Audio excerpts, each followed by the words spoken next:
Okay, good morning, young scholars. My name's Mr. Blackwell. I'm an English teacher at Valhalla High School in El Cajon, and I'm going to talk to you in this video about virtual meetings, just some general information, and a few rules. So let's get started. So first off, your teacher will be hosting virtual meetings during office hours. Uh, these are once or twice a week. Your teacher will host a Zoom or a Google Meets in order to chat with you. The purpose of these meetings is one, just to check in with your teacher. During this strange time, your teacher would like to know that you're alive and well and following along with the class and understanding the assignments, or at least receiving those assignments. So always nice to check in during office hours just to let your teacher know that you're doing okay and that you're there.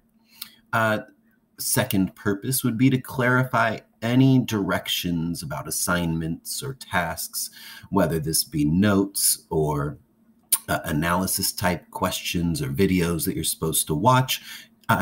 If you have questions about them, office hours, great time to ask. And finally, during these office hours, your teacher will set aside a good amount of time for you to just ask any questions that you might have about distance learning, whether this be for your class, possibly even some other classes, just so that we know you understand your job during this time.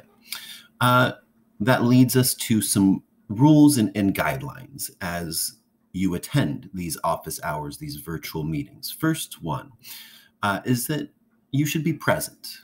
It's easy during these online meetings to get distracted. We know that you have other people living in your home or apartment. So try to be present. Try not to get distracted by video games or other people watching TV or in the chat with your buddies. I know that's a common one as well.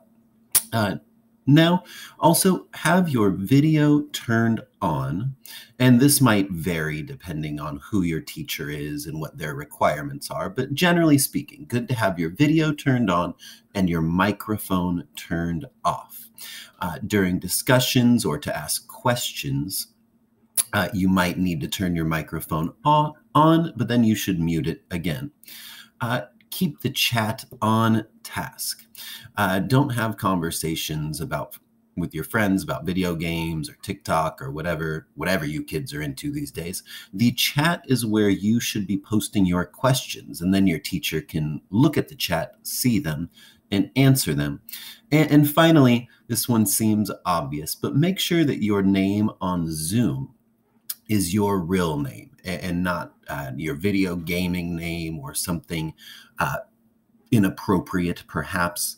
It should just be your first and last name.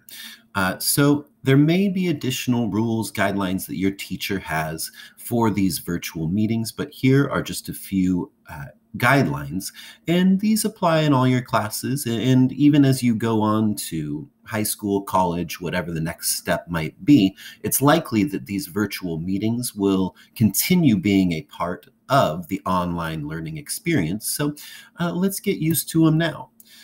Thanks for watching, and I hope this was useful.